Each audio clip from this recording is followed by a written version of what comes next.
আমরা কিছু কিছু মেত্রা মার্খা লোক আছে, এবারে সুফি মানুষ, এবারে কেউ কিছু কয়ও না, এবারে গোনা কয় আমি সাথে ফাঁসে নাই, আমি নিজে বা এটা করতাম পারতাম না, কেউ বাধাও দিতাম পারতাম না। আল্লাহ নবী কয় তোমারে আমি দুনিয়াতে রাখতামও না। তুমি বাটফার মার্খা লোক, তুমি আলু, তুমি হুটকি তো লাগো, গুস্তি তো লাগো, তোমার যেহানো দেব আসলে কি মিল দিয়ালা আসেনির এই বাটফার। আল্লাহ কি সিদ্ধান্ত নিলেন দেখেন, এই বাটফারের দল দুনিয়াতে জাগান। এই রাজিরা যদি আরো আগে হইতেন, আপনি রাজি না আর তুললেন না দি, এটা তো খাইছে বিপদ, বাত্তির তলা আন্দায় রে। এবার রাজি কিন্তু কইতো না, যদি আবার ছবি তুললাই কেউ। হ্যাঁ আছে, রাজি আছে, রাজি রাজি 2-3 বার কইছে,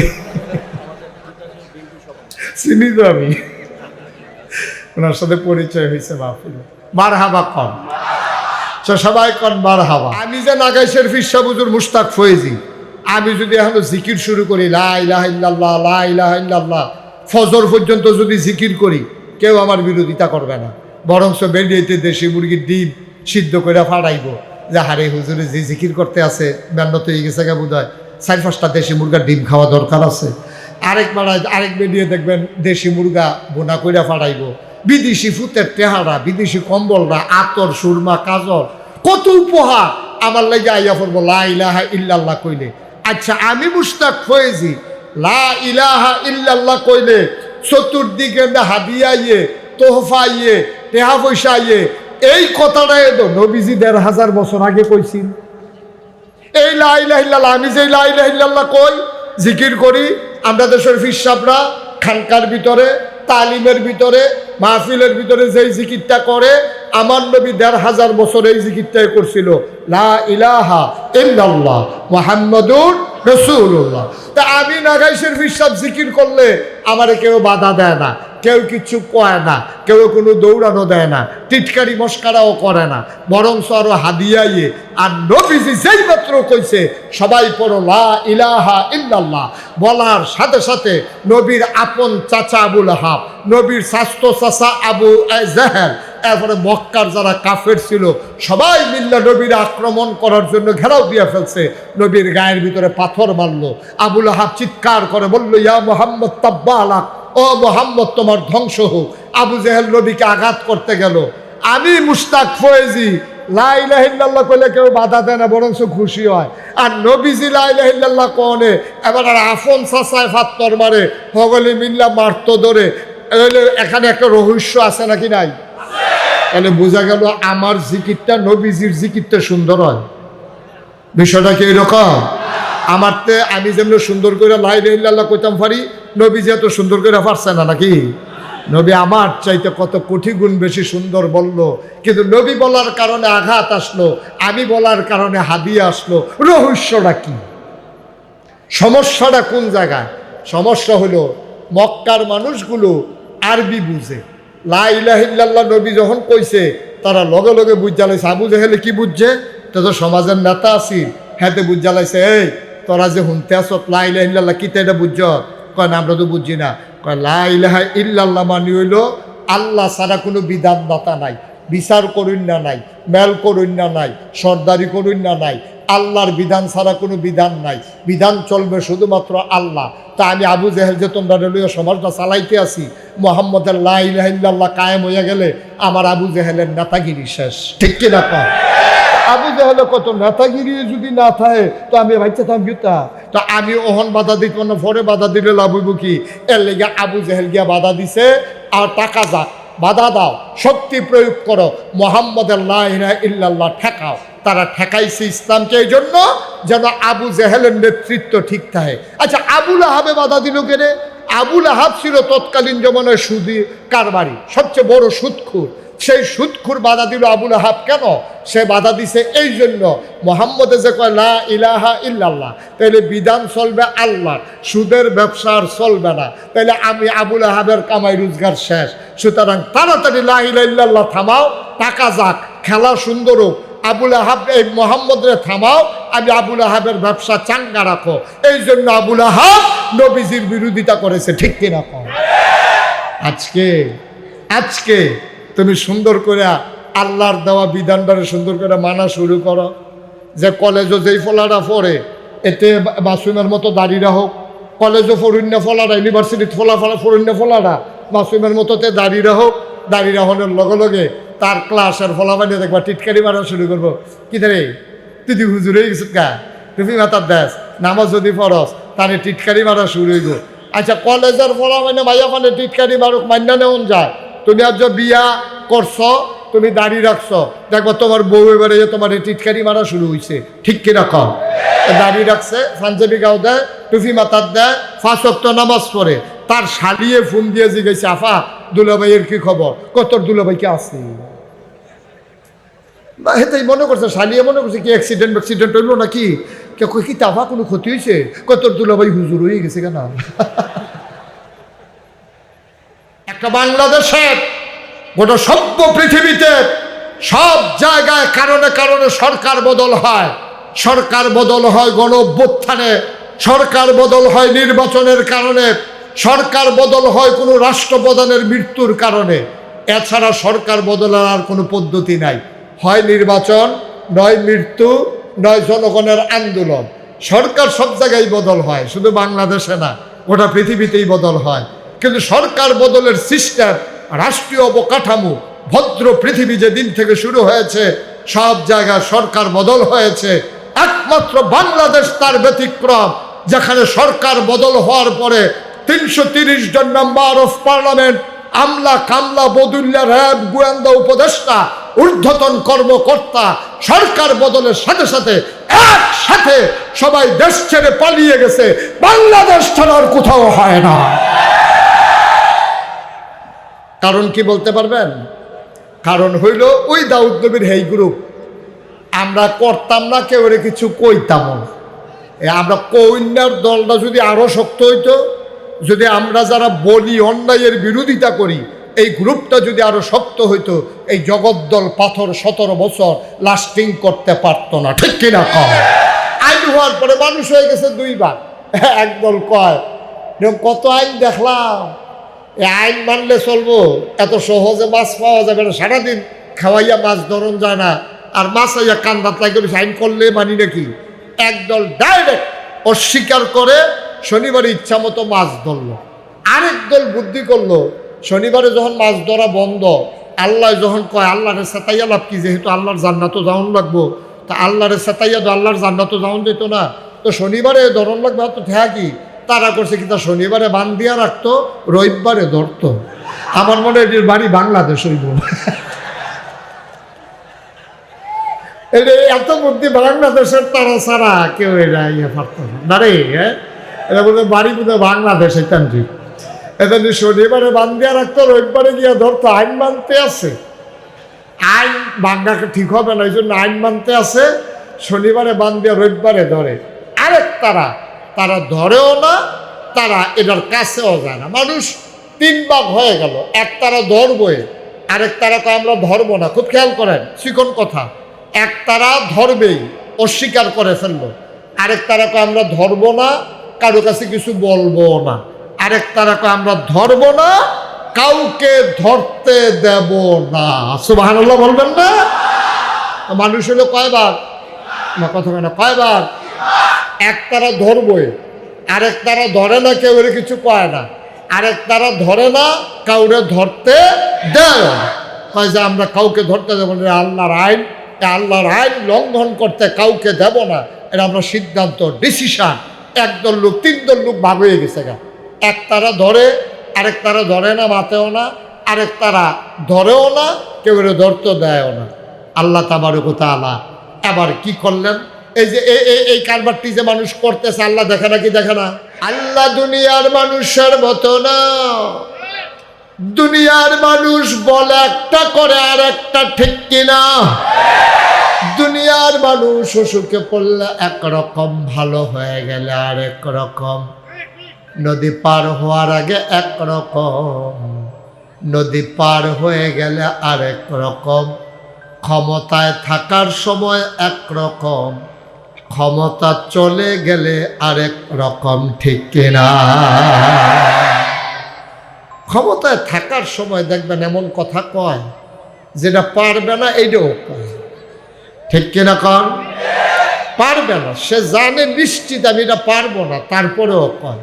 দেখছেন না আমাদের দেশের অসুস্থ একটা মানুষ যার ওপেন হার্ট সার্জারি হয়েছে, আমরা তো মনে করছি আর ফিরতো না, যখন আল্লাহ ফিরেই আনছে সিঙ্গাপুর থেকে ঘুরাইয়া গাড়াইয়া, হেই লোক এই কোনো মতে বাচ্চা আইছে, ও মা টেলিভিশন খুললে হেরে দেখা যায় আর সবাইরে ডাকতে আছে খেলা হবে।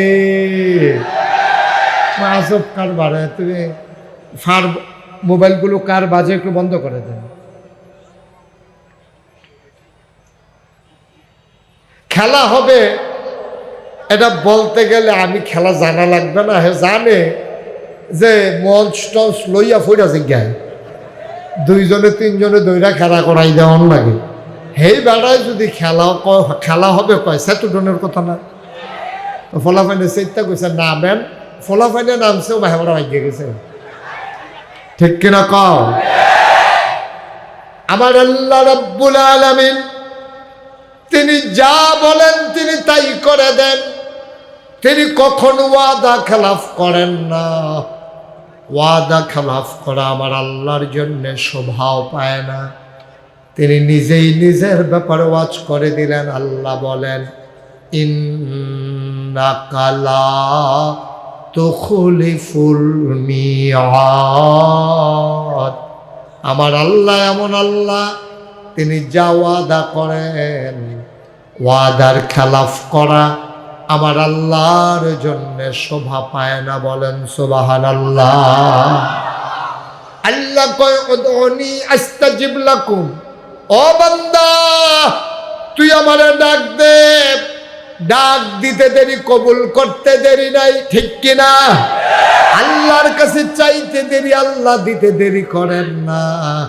এই আল্লাহ আছেন নাকি নাই? ছিলেন নাকি ছিলেন না? থাকবেন নাকি থাকবেন না? আমার এই আল্লাহ কয়জন? জোরে কন, আর জোরে মধুর সুরে সবাই মিলে মন প্রাণ উজাড় করে গলা ছেড়ে দিয়ে রাতের নিস্তব্ধতা ছিন্ন ভিন্ন করে জগৎপুরের জমিন কাঁপিয়ে দিয়ে চিৎকার করে চলো সবাই মিলে আল্লাহর একটা ডাক দেয়, আল্লাহ। ও প্রাণের আল্লাহ, খুঁজে খুঁজে দেখলাম তুমি লাম ইয়ালিদ ওয়া লাম ইউলাদ ওয়া লাম ইয়াকুল লাহু কুফুয়ান আহাদ।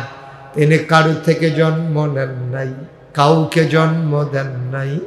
অবন্ধ দুনিয়ায় পীরের মতো পীর হয়, নেতার মতো নেতা হয়, মন্ত্রীর মতো মন্ত্রী হয়, আমার আল্লাহর কি মত হয়? আমার আল্লাহর কি নমুনা হয়? আমার আল্লাহর কি ডুপ্লিকেট হয়? আমার এই আল্লাহ কয়জন? জোরে কন, আর জোরে মধুর সুরে সবাই মিলে মন প্রাণ উজাড় করে গলা ছেড়ে দিয়ে চলো সবাই মিলে ওই আল্লাহকে জানিয়ে দেই লা ইলাহা।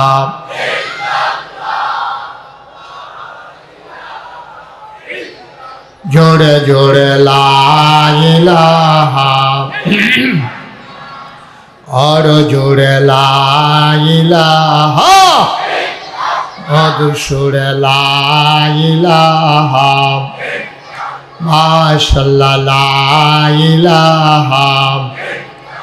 আসমান জমিন গায়রুল্লাহ, পাহাড় পর্বত গায়রুল্লাহ। আসমান জমিন গায়রুল, পাহাড় পর্বত গায়রুল, শুধু তুমি মাবুদ এক আল্লাহ লা ইলাহা। জোরে জোরে লা ইলাহা, আর জোরে লা ইলাহা, মধুর সুরে লা ইলাহা, মাশাআল্লাহ লা ইলাহা, লা ইলাহা ইল্লাল্লাহ। ইল্লাল্লাহু মুহাম্মাদুর রাসূলুল্লাহ সাল্লাল্লাহু আলাইহি ওয়াসাল্লাম। সবাই পড়েন আলহামদুলিল্লাহ। বন্ধুরা আমার, ভাইরা আমার, আমার আল্লাহ রাব্বুল আলামিন এই দুনিয়ার ভিতরে আমাদেরকে মানুষ করে বানানোর পরে আমাদের জন্য রাস্তা দিয়ে দিয়েছেন দুটা। একটা চলে গেছে জান্নাতে, আর একটা চলে গেছে জাহান্নামে। ও বন্ধু, মানুষগুলো যেন জান্নাতে যেতে পারে, আল্লাহ তাবারক ওয়া তাআলা মানুষদের মাঝ থেকে যাচাই করে, বাছাই করে, করুণা করে, দয়া করে, মায়া করে একদল উত্তম চরিত্রের মানুষ, যাদের গুনাহ নাই, গুনাহ হওয়ার সম্ভাবনাও নাই, এমন একদল মানুষকে আমার আল্লাহ আমাদের জন্য নবী এবং রাসূল করে পাঠাইছে। বলো সুবহানাল্লাহ। এই নবীদের মাঝে একজন নবী ছিলেন, তার নাম হলো দাউদ আলাইহিস সালাম। এই দাউদ আলাইহিস সালাম, ওনাকে আল্লাহ এত নিয়ামত দিয়েছিলেন, ওনাকে দুইটা স্পেশাল কোয়ালিটি, দুইটা অনন্য বৈশিষ্ট্য দাউদ নবীকে আল্লাহ দান করেছেন। এক নম্বরে, তৎকালীন জামানায়, খুব খেয়াল করে মনোযোগের সাথে শুনে, এই যে বসেন, কই যা মনে করছে অন্য হুজুর, বুঝতে পারছে না, এরকম জানলে উঠলো না। ওই হ্যাঁ, তারা বয়াই দাও, বয়াই দাও, আদর করে জাতা দিয়ে বয়াই দাও। হ্যাঁ, ওটা ওটি করেন না, আমিন কর, দোয়ানটা খুললে সরছি না, কয় বাহি দেন। ওয়াজটা শুরু হয়েছে না, তে আডাআডি শুরু করছে। আমিন কর, জোরে কর।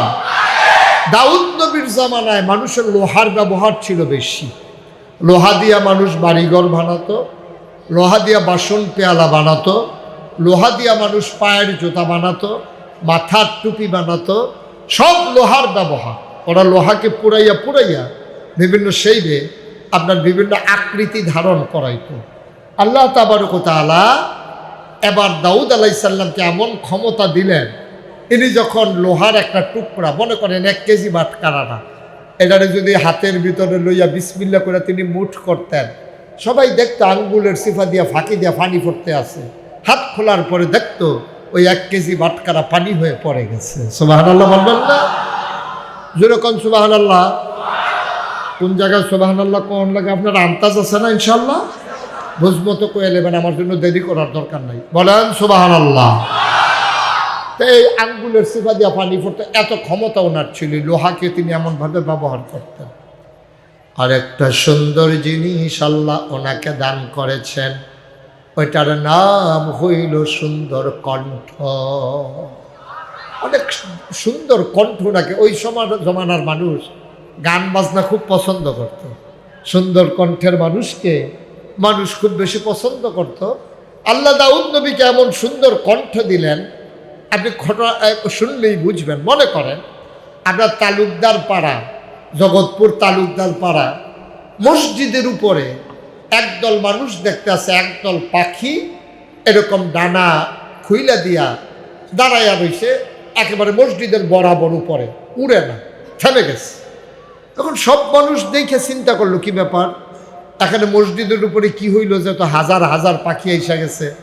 সবাই দৌড়াইয়া গেছে কাছে, গিয়া দেখে, মনে করেন গিয়া দেখে দাউদ আলাইহিস সালাম বসে বসে ওই মসজিদে জাবুর তেলাওয়াত করে, আর পাখিগুলো উড়া খান্ত দিয়া জাবুর তেলাওয়াত শুনতেছে। সুবহানাল্লাহ বলবেন? আবার চিন্তা করেন কি কণ্ঠ, যত সুন্দর কণ্ঠ হোক, আমাদের দেশে কেউ কোরআন তেলাওয়াত করছে আর পাখিগুলো থেমে গেছে, এমন ঘটনা হয়নি। মানুষ নিথর নিস্তব্ধ হয়ে গেছে, মানুষ চমকে উঠেছে, থমকে দাঁড়িয়েছে, কিন্তু পাখি থেমে গেছে এমন কিন্তু হয়নি। আরও ঘটনা আছে, উনি যখন সমুদ্রের কিনারে বসে বসে জাবুর তেলাওয়াত করতেন, অবাক বিস্ময়ে মানুষ তাকিয়ে দেখত সমুদ্রের মাছগুলো সব সমুদ্রের কিনারে এসে বেলাভূমিতে ঘাড় কাত করে ফালাইয়া উনি তেলাওয়াত করে, আর মাছেরা ওনার তেলাওয়াত শুনে। সুবহানাল্লাহ বলবেন? এখন ওই জমানায় খারাপ মানুষ যে এখন আছে, আগে ছিল না তা না, এখন একটু বাড়ছে আর কি। সব জায়গার ভিতরে দেখবেন যে বাংলাদেশে এমন একটা সেক্টর নাই, এমন একটা ক্ষেত্র নাই যেই জায়গাটার ভিতরে খারাপ মানুষ নাই। আমি অনেক সময় চিন্তা করি, খারাপ তো অন্যান্য দেশও আছে, কিন্তু আমরা দেশও সব খারাপ হইয়া একখান হইল কেমনি? আপনি দেখবেন ওখানে রিক্সাওয়ালাতে আরম্ভ করিয়া একেবারে টপ টু বটম, একবারে প্রধানমন্ত্রী পর্যন্ত, রাষ্ট্রপতি পর্যন্ত, এই আমরা তারা ভালোটার আগে খারাপটা বুঝে ভালো। এই কারবার কেন হইল? আমার মনে হয়, আমার একটা চিন্তা আর কি, আমার মনে হয় বাটফার সিটালা আল্লাহ বিমানও করে কই নিত লইছিল, সব ডিপুতে বাংলাদেশ বরাবর ইয়া ফুটে গেছে। এত বাটফার সব জায়গার ভিতরে, এটা তো হওয়ার কথা না। এমন একটা জায়গা নাই যেই জায়গার ভিতরে আপনি বাটপার পাইবেন না। রিক্সাওয়ালা দেখবেন 5-6টা রিক্সা থাকলে একরকম ভাড়া, একটা রিক্সা থাকলে ভাড়া আরেক রকম, ঠিক কিনা কম? 10 দোহানো ফেজ থাকলে ফেজের দাম একরকম, আর যখন দেখছে যে পুরাটা বাজার চুক্তি, তার দোহান ছাড়া ফেজ নাই, বাজারে ফেজের দাম আবার আরেক রকম, ঠিক কিনা কম? এটা হলো বাংলাদেশের মানুষের কেন জানি এই বাটফারি স্বভাব, আল্লাহ ভালো জানে। এই যে রমজান আসতেছে, এটা আর কয়দিন পরেই তো, 15 দিন পরেই তো রমজান পেয়ে যাবেন।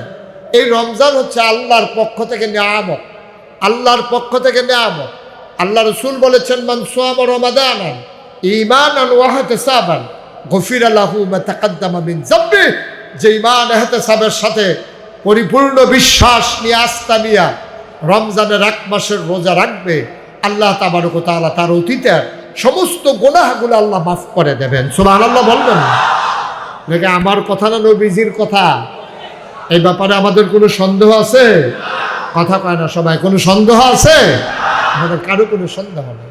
আল্লাহ তাবারক ওয়া তাআলা এই রমজান আমাদের মাঝে দিচ্ছেন। আর একদল মজুদদার ব্যবসায়ী এখন থেকে চিন্তা করতে আছে, আরও আগে থেকে চিন্তা শুরু করছে যে রমজানে তো মানুষ খেজুর খায় বেশি, সোয়াবিন তেল লাগে বেশি, শরবত খাইতে চিনি লাগে বেশি, তারপরে ছোলা বুট লাগে।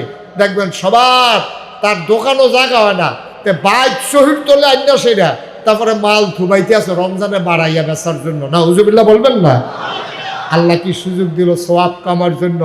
এই সওয়াব কামাইয়ের মাসকে সে টাকা কামাইয়ের মাসে পরিণত করে দিয়েছে, ঠিক কিনা বলেন? গোটা বিশ্বে বাংলাদেশ ছাড়া আর কোথাও নাই।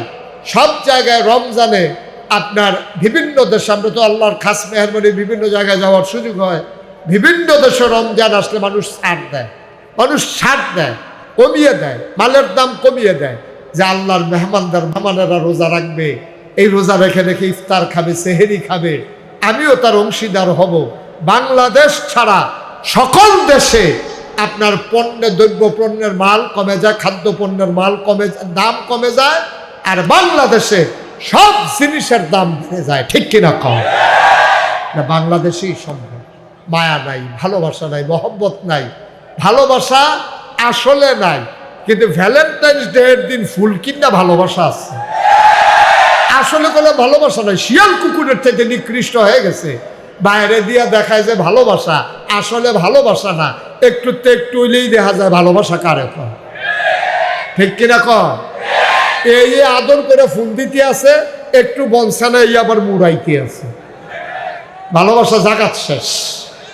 ভালোবাসা খারাপ জিনিস না, ভালোবাসা হবে শরীয়ত সম্মতভাবে, ভালোবাসা হবে মায়ের জন্য, সন্তানের ভালোবাসা হবে মায়ের জন্য, সন্তানের ভালোবাসা হবে বাবার জন্য, ভাই ভাইকে ভালোবাসবে।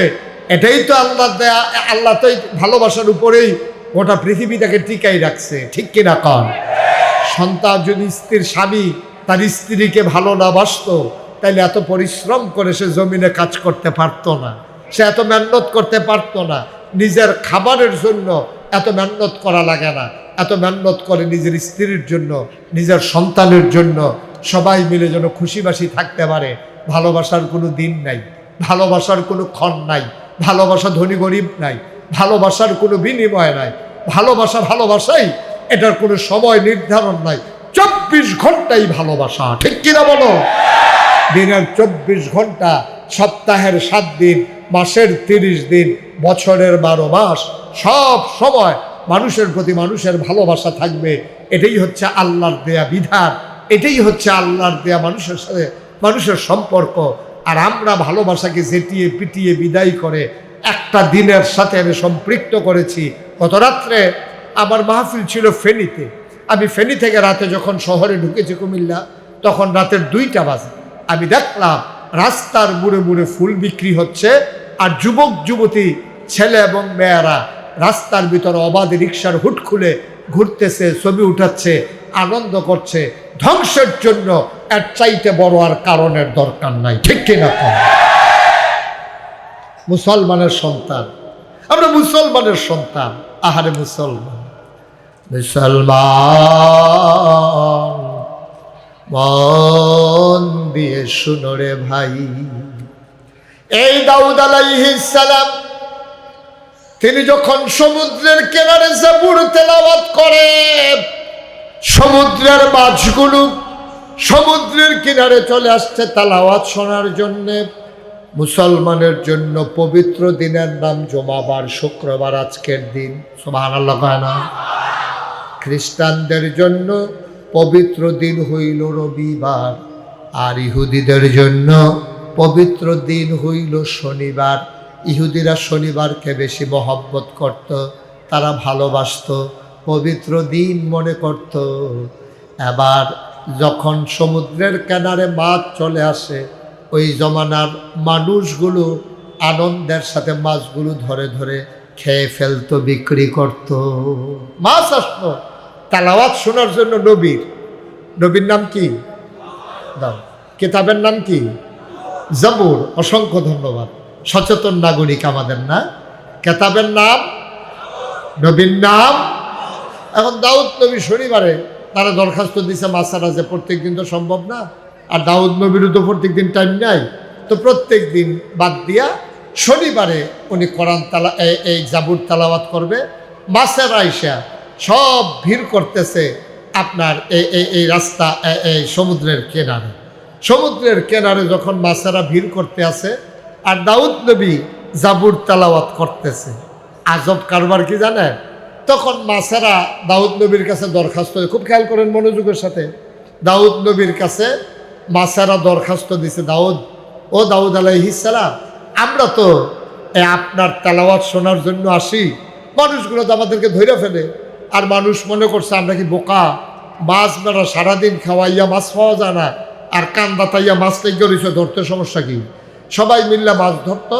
মাছেরা দরখাস্ত দিছে দাউদ নবীর কাছে, যে দাউদ নবী আপনি বলে আল্লাহর কাছ থেকে একটা আইন পাশ করাই দেন, যে শনিবারে মাছ ধরা বন্ধ, যেন শনিবারে মাছ না ধরে। এখন শনিবারে মাছ ধরা বন্ধ, তা আল্লাহ আইন করে দিলেন, যে শনিবারে তোমরা মাছ ধরবা না, মাছ ধরলেও অন্য দিন ধরবা, যেহেতু এই দিন তেলাওয়াত শোনার জন্য মাছেরা আসে, এই দিন ধরা যাবে না। তো সাধারণ যারা মানুষ, জেলে মানুষ হয়ে গেছে এখন দিন 3 ভাগ, কয় ভাগ? এই ঘোষণা আসার পরে মানুষ হয়ে গেছে কয় ভাগ? আরে জোরে কথা কয় না, কয় ভাগ? মঞ্চে যারা আছে না কইলেও সারবো না, তারা যে বইয়া রয়েছে এটা তো বেশি। মঞ্চে উঠার লগে লগে 2টা বালিশ দেওয়ানোর দরকার ছিল তারা। হ্যাঁ, কথা কইয়ান, কয় ভাগ? এই তো মাশাআল্লাহ কথা কইছে। হ্যাঁ, আমি তো মনে করছি পারে না, কয় না। কয় ভাগ রে? মানুষ হয়ে গেছে, আইন হয়েছে যে শনিবারে মাছ ধরা কি, শনিবারে মাছ ধরা কি বন্ধ। আইন হওয়ার পরে মানুষ হয়ে গেছে 2 ভাগ। একদল কয়, কত আইন দেখলাম, এই আইন মানলে চলবো, এত সহজে মাছ পাওয়া যাবে না, সারাদিন খাওয়াইয়া মাছ ধরন যায় না, আর মাছ আইয়া কান্দাত লাগে, আইন করলে মানি নাকি? একদল ডাইরেক্ট অস্বীকার করে শনিবারে ইচ্ছা মতো মাছ ধরলো। আরেক দল বুদ্ধি করলো, শনিবারে যখন মাছ ধরা বন্ধ, আল্লাহ যখন কয় আল্লাহরে সেতাইয়া লাভ কি, যেহেতু আল্লাহর জান্নাতও যাওন লাগবো, তা আল্লাহরে সেতাইয়া তো আল্লাহর জান্নাতও যাওন যেত না, তো শনিবারে ধরন লাগবে, তো ঠেকি তারা করছে কি, তা শনিবারে বান দিয়া রাখতো, রবিবারে ধরতো। আমার মনে হয় এটির বাড়ি বাংলাদেশ হইব। এত বুদ্ধি বাংলাদেশের তারা ছাড়া কেউ এটা ইয়ে পারত না রে। হ্যাঁ, এটা বলতে বাড়ি বোধহয় বাংলাদেশ, তান্ত্রিক। এটা শনিবারে বান দিয়া রাখতো, রবিবারে গিয়া ধরতো। আইন মানতে আছে, আইন বাংলাকে ঠিক হবে না, এই জন্য আইন মানতে আছে। শনিবারে বান দিয়ে রবিবারে ধরে। আরেক তারা ধরেও না, তারা এটার কাছেও যায় না। মানুষ তিন ভাগ হয়ে গেল, এক তারা ধরবই, আরেক তারাকে আমরা ধরবো না। খুব খেয়াল করেন, চিকন কথা। এক তারা ধরবেই, অস্বীকার করে ফেললো। আরেক তারাকে আমরা ধরবো না, কারো কাছে কিছু বলবো না। আরেক তারাকে আমরা ধরবো না, কাউকে ধরতে দেব না। সুবহানাল্লাহ বলবেন না? মানুষ হলো কয়বার? না কথা কেন, কয়বার? এক তারা ধরবই, আরেক তারা ধরে না, কেউ এর কিছু কয় না। আরেক তারা ধরে না, কাউরে ধরতে দেয় না। কয় যে আমরা কাউকে ধরতে দেবো না, আল্লাহর আইন লঙ্ঘন করতে কাউকে দেব না। এটা আমরা সিদ্ধান্ত, ডিসিশন। একদল লোক, তিন দল লোক ভাগ হয়ে গেছে গা। এক তারা ধরে, আরেক তারা ধরে না, মাতেও না। আরেক তারা ধরেও না, কেউ এর ধরতে দেয়ও না। আল্লাহ তাবারক ওয়া তাআলা এবার কি করলেন? এই যে এই কারবারটি যে মানুষ করতেছে, আল্লাহ দেখে না কি দেখে না? আল্লাহ জানে না কি জানে না? আল্লাহ তাবারক ওয়া তাআলা সব দেখেন, সব জানেন। আপনি যদি রাতের আধারে ডুব দিয়া আপনি যদি এক ঢুক পানি খান, কেউ দেখবে না, একজন দেখে, তিনি কে? আপনি রোজা রাখছেন, এবার তো রোজা মোটামুটি ছোটো দিনই পড়ছে, এক চেয়ে বড় দিনও তো রোজা ছিল। এই যে রোজার ভিতরে আপনি দুপুরবেলা মনে করেন অজু করতে আসেন, একজনে সাপ দিতে আছে আর আপনি অজু করতে আসেন। অজুর ভিতরে তিনবার কুলি করেন, যেতে সাপ দেয় হ্যাঁতেও খেয়াল করছে না। আপনি তিনবার কুলির ভিতরে দুই সাইডেরটা হালাইছেন, মাঝেরটা ঢুকিয়ে হালাইছেন। যে সাপ দিতে আছে তেও দেখে না, কিন্তু একজন দেখে, তিনি কে? আপনি যদি ব্যানার টাঙ্গাইয়া রাস্তার কিনারে খান, কেউ দেখে না, আপনি তো ঘুরে রয়েছেন। আর করে হাতে নৌকা ধানের শীষের ব্যানার খুব যত্ন করে ফুচ্ছা টুচ্ছা রাখতে আছে। তো তার ফুতে জিজ্ঞেস, আব্বা আমরা দি নৌকা, আপনি ধানের শীষের ব্যানারে তো যত্ন করেন কি রেখে ব্যাক লইছ?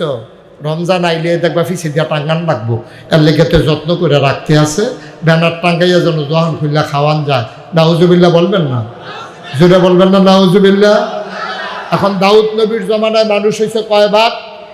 কথা বলে কয় ভাগ? তিন ভাগ। আল্লাহ দুই দলকে ধ্বংস করে দিলেন। আমার মূল মেসেজ যেটা, আমি যেটা আপনাদেরকে বোঝাতে চাই, আমি মূল কথায় চলে আসছি। আল্লাহ দুই দলকে ধ্বংস করে দিলেন। যারা আল্লাহর বিধান মানল না তারাও ধ্বংস, যারা করলো না, মাছ ধরলো না কিন্তু কাউকে কিছু বললো না, তারাও ধ্বংস। বেঁচে গেল শুধু একটা সম্প্রদায়, যারা ধরে নাই, কাউকে ধরতে দেয় নাই। এটা থেকে আজকে এই মাহফিল থেকে সিদ্ধান্ত নিতে হবে, আমরা অন্যায় করব না, কাউকে অন্যায় করতে দেব না। ঠিক কিনা বলো? এই সিদ্ধান্তে না পৌঁছলে দাউদ নবীর উম্মতের মতো আমরাও ধ্বংস হয়ে যাব। আমাদের দেশে তিন দল মানুষ আছে। একতারা ডেমকিয়া, যা মন চায় তা করতেই আছে। আরেক তারা করে না, কেউ কিছু কয়ও না। এবার করে সুফি মানুষ, বিশ্বাস, এবারে দিন দুনিয়ার কোনো খবর নাই। এবারে কেউ করতে দেয় না, আর আরেক কি কয়, নিজে করে না, কেউ ডাকও দেয় না। এইটাই হলো সবচেয়ে সর্বনাশের মূল। একটা বাংলাদেশের গোটা সভ্য পৃথিবীতে সব জায়গায় কারণে কারণে সরকার বদল হয়। সরকার বদল হয় গণ অভ্যুত্থানে, সরকার বদল হয় নির্বাচনের কারণে, সরকার বদল হয় কোনো রাষ্ট্রপ্রধানের মৃত্যুর কারণে। এছাড়া সরকার বদলের আর কোনো পদ্ধতি নাই। হয় নির্বাচন, নয় মৃত্যু, নয় জনগণের আন্দোলন। সরকার সব জায়গায় বদল হয়, শুধু বাংলাদেশে না, গোটা পৃথিবীতেই বদল হয়। কিন্তু সরকার বদলের সিস্টেম, রাষ্ট্রীয় অবকাঠামো, ভদ্র পৃথিবী যেদিন থেকে শুরু হয়েছে সব জায়গায় সরকার বদল হয়েছে। একমাত্র বাংলাদেশ তার ব্যতিক্রম, যেখানে সরকার বদল হওয়ার পরে 330 জন মেম্বার অফ পার্লামেন্ট, আমলা কামলা বদুল্লা, র্যাব, গোয়েন্দা, উপদেষ্টা, ঊর্ধ্বতন কর্মকর্তা সরকার বদলের সাথে সাথে একসাথে সবাই দেশ ছেড়ে পালিয়ে গেছে। বাংলাদেশ ছাড়ার কোথাও হয় না। কারণ কি বলতে পারবেন? কারণ হইল ওই দাউদ নবীর হেই গ্রুপ। আমরা করতাম না, কেউ কিছু কইতাম না। আমরা কন্যার দলটা যদি আরো শক্ত হইতো, যদি আমরা যারা বলি অন্যায়ের বিরোধিতা করি, এই গ্রুপটা যদি আরো শক্ত হইতো, এই জগদ্দল পাথর 17 বছর লাস্টিং করতে পারতো না। ঠিক কিনা কম? এই লাস্টিং করার কারণ হলো আমরা কিছু কিছু ম্যাথরা মার্খা লোক আছে, এবারে সুফি মানুষ, এবারে কেউ কিছু কয়ও না, এবারে গোনা কয় আমি সাথে ফাঁসে নাই, আমি নিজে বা এটা করতাম পারতাম না, কেউ বাধাও দিতাম পারতাম না। আল্লাহ নবী কয় তোমারে আমি দুনিয়াতে রাখতামও না। তুমি বাটফার মার্খা লোক, তুমি আলু, তুমি হুটকি তো লাগো, গুস্তি তো লাগো, তোমার যেহানো দে মাসাল্লাহ কি মিল দিয়ালা। আসেনির এই বাটফা, আল্লাহ কি সিদ্ধান্ত নিলেন দেখেন, কই বাটফারের দল দুনিয়াতে জায়গা নেই। নবী করিম সাল্লাল্লাহু আলাইহি ওয়াসাল্লাম ১৫০০ বছর আগে, খুব খেয়াল, এই দুইজনকে একটু দৈরা বসাই দেন না। এখন থেকে কিন্তু যারা উঠে তারার আর বিচার হইতো না, এখন থেকে বিচার হইব যারা লগের তো উঠছে তারার। এই ওয়াজে তো এতক্ষণ চলতে আছে যে আমরা নিজে উঠি না, কেউ যে কিছু কই না, এইটাই তো মূল সমস্যা। আমরা উঠবো না, কাউকে উঠতে দেব না। টান দিয়ে দাফনা দুফনা আলগা করে লাগবে। মাহফিলতে উডন কি ইয়া বসকারা হয়েছ, মাত্র শুরু এনে হয়েছে ওয়াজ, তারা মনে করছে কতক্ষণ পরে মাইক সাইডা দিতে আছে, সাংঘাতিক দেরি হইব, অনেক দেরি হইব। এমন আছে যে ফজরের আজানও দিয়া হইতে পারে, কখন যান মার হাবা কয় না রে, জোরে কয় না মার হাবা। তাহলে আমরা অন্যায় করব না, কাউকে অন্যায় করতে দেব না। সবাই রাজি আছি ইনশাআল্লাহ? যে আল্লাহ যেন কবুল করে, সবাই পড়ে না আমিন। এই রাজিটা যদি আরো আগে হইতেন, আপনি রাজি না আর তুললেন না দি, এটা তো খাইছে বিপদ, বাত্তির তলা আন্দায়। এবার রাজি কিন্তু কইতো না, যদি আবার ছবি তুল্লাই কেউ। হ্যাঁ আছে, রাজি আছে, রাজি রাজি ২-৩ বার কইছে, চিনি তো আমি, ওনার সাথে পরিচয় হয়েছে মাহফিলে। মার হাবা কন, সবাই কন মার হাবা। ভাইরা, এটা হচ্ছে আমাদের মূল সিদ্ধান্ত, ফান্ডামেন্টাল ডিসিশন। আমরা অন্যায় করব না, কাউকে অন্যায় করতে দেব না ইনশাআল্লাহ। আল্লাহ যেন কবুল করে, সবাই কোন আমিন। আচ্ছা, ও আমি যদি মুশতাক ফয়েজি, হ্যাঁ নাগাই শরীফ ইসা হুজুর, কথা কেন না, আমি যে নাগাই শরীফ ইসা হুজুর মুশতাক ফয়েজি, আমি যদি এখন জিকির শুরু করি লা ইলাহা ইল্লাল্লাহ লা ইলাহা ইল্লাল্লাহ, ফজর পর্যন্ত যদি জিকির করি, কেউ আমার বিরোধিতা করবে না, বরঞ্চ বেরিয়েতে দেশি মুরগির ডিম সিদ্ধ করে ফাড়াইব যে হারে হুজুরে যে জিকির করতে আছে মেহনত হয়ে গেছে বোধ হয়, ৪-৫টা দেশি মুরগার ডিম খাওয়া দরকার আছে। আরেক বেরিয়ে দেখবেন দেশি মুরগা বোনা কইরা ফাড়াইব, বিদেশি ফুতের টেহারা, বিদেশি কম্বলরা, আতর, সুরমা, কাজল, কত উপহার আমার লাগে আইয়া পড়বো লা ইলাহা ইল্লাল্লাহ কইলে। আচ্ছা, আমি মুশতাক ফয়েজি লা ইলাহা ইল্লাল্লাহ কইলে চতুর্দিকে হাদিয়া ইয়ে, তোহফা ইয়ে, টেহা পয়সা ইয়ে, এই কথাটা এলো নবীজি ১৫০০ বছর আগে কইছিল। এই লা ইলাহা ইল্লাল্লাহ, আমি যে লা ইলাহা ইল্লাল্লাহ কই, জিকির করি, আমরা দেশের ফির সাহেবরা খানকার ভিতরে, তালিমের ভিতরে, মাহফিলের ভিতরে যেই জিকিরটা করে, আমার নবী ১৫০০ বছর এই জিকিরটাই করছিল, লা ইলাহা ইল্লাল্লাহ মুহাম্মাদুর রাসূলুল্লাহ। তা আমি নাগাই শরীফ সব জিকির করলে আমারে কেউ বাধা দেয় না, কেউ কিচ্ছু কয় না, কেউ কোনো দৌড়ানো দেয় না, টিটকারি মস্কারাও করে না, বরঞ্চ আরো হাদিয়াইয়ে। আর নবীজি যেই মাত্র কইছে সবাই পড়ো লা ইলাহা ইল্লাল্লাহ, বলার সাথে সাথে নবীর আপন চাচা আবুল আহাব, নবীর স্বাস্থ্য চাচা আবু জাহেল, এরপরে মক্কার যারা কাফের ছিল সবাই মিল্লা নবীর আক্রমণ করার জন্য ঘেরাও দিয়ে ফেলছে, নবীর গায়ের ভিতরে পাথর মারলো। আবুল আহাব চিৎকার করে বলল, ইয়া মুহাম্মদ তাব্বা আলাক, ও মুহাম্মদ তোমার ধ্বংস হোক। আবু জাহেল নবীকে আঘাত করতে গেল।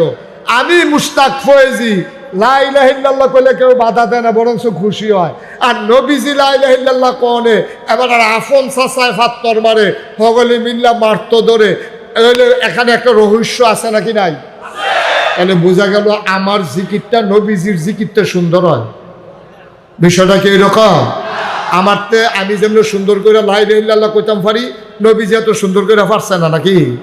নবী আমার চাইতে কত কোটি গুণ বেশি সুন্দর বলল, কিন্তু নবী বলার কারণে আঘাত আসলো, আমি বলার কারণে হাদিয়া আসলো। রহস্যটা কি? সমস্যাটা কোন জায়গায়? সমস্যা হলো মক্কার মানুষগুলো আরবি বুঝে। লা ইলাহা ইল্লাল্লাহ নবী যখন কইছে, তারা লগে লগে বুঝা লাইছে। আবু জাহেলে কি বুঝছে? তো সমাজের নেতা আছি, হ্যাঁ বুঝ জ্বালাইছে, এই তোরা যে হুনতে আসো লা ইলাহা ইল্লাল্লাহ কি এটা বুঝছ? কয় না আমরা তো বুঝছি না। কয় লা ইলাহা ইল্লাল্লাহ মানে হইল আল্লাহ ছাড়া কোনো বিধানদাতা নাই, বিচার করুন না নাই, মেল করুন না নাই, সর্দারি করুন না নাই, আল্লাহর বিধান ছাড়া কোনো বিধান নাই, বিধান চলবে শুধুমাত্র আল্লাহ। তা আমি আবু জেহেল যে তোমরা রেলওয়ে সমাজটা চালাইতে আসি, মোহাম্মদের লা ইলাহা ইল্লাল্লাহ কায়েম হয়ে গেলে আমার আবু জেহেলের নেতাগিরি শেষ, ঠিক কিনা কয়? আবু জেহেলের কত নেতাগিরি যদি না থাকে তো আমি ভাইচাতাম জুতা, তো আমি ওহন বাধা দিত না, পরে বাধা দিলে লাভ হইব কি? এর লেগে আবু জেহেল গিয়া বাধা দিছে, আর টাকা যাক বাধা দাও, শক্তি প্রয়োগ করো, মোহাম্মদের লা ইলাহা ইল্লাল্লাহ ঠেকাও। তারা ঠেকাইছে ইসলামকে এই জন্য যেন আবু জেহেলের নেতৃত্ব ঠিক থাকে। আচ্ছা, আবুল আহাবে বাধা দিল কেনে? আবুল আহাব ছিল তৎকালীন জমানায় সুদি কারবারি, সবচেয়ে বড় সুদখোর। সেই সুদখোর বাধা দিল আবুল আহাব কেন? সে বাধা দিছে এই জন্য, মোহাম্মদে যে কয় লা ইলাহা ইল্লাল্লাহ, তাইলে বিধান চলবে আল্লাহর, সুদের ব্যবসা আর চলবে না, তাইলে আমি আবুল আহাবের কামাই রোজগার শেষ। সুতরাং তাড়াতাড়ি লা ইলাহা ইল্লাল্লাহ থামাও, টাকা যাক, খেলা সুন্দর হোক, আবুল আহাব এই মোহাম্মদরে থামাও, আমি আবুল আহাবের ব্যবসা চাঙ্গা রাখো। এই জন্য আবুল আহাব নবীজির বিরোধিতা করেছে, ঠিক কিনা কম? আজকে তুমি সুন্দর করে আল্লাহর দেওয়া বিধানটারে সুন্দর করে মানা শুরু করো।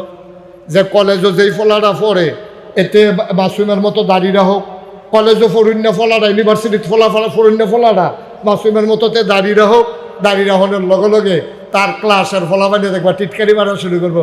কি রে তুই হুজুর হয়ে গেছিস গা, তুমি মাতার দেশ, নামাজ যদি ফরস তাহলে টিটকারি মারা শুরু হইব। আচ্ছা, কলেজের ফলাফানি ভাইয়া ফানে টিটকারি মারুক, মান্য নেওয়া যায়। তুমি আজ বিয়া করছো, তুমি দাঁড়িয়ে রাখছো, দেখবো তোমার বউ এবারে তোমার টিটকারি মারা শুরু হয়েছে, ঠিক কিনা কম? দাঁড়িয়ে রাখছে, পাঞ্জাবি গাও দেয়, টুপি মাথার দেয়, 5 ওয়াক্ত নামাজ পড়ে, তার শালিয়ে ফোন দিয়ে জিজ্ঞেস, আফা দুলাভাইয়ের কি খবর? কত দুলাভাই কে আছে? হেতাই মনে করছে, শালিয়ে মনে করছে কি অ্যাক্সিডেন্ট হইলো নাকি, কে কই কি তাফা কোনো ক্ষতি হয়েছে? কত দুলাভাই হুজুর হয়ে গেছে কেন?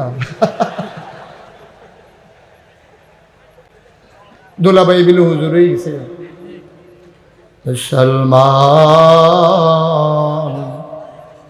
লম্বা সময় কথা বলার সুযোগ পাবো না ভাই।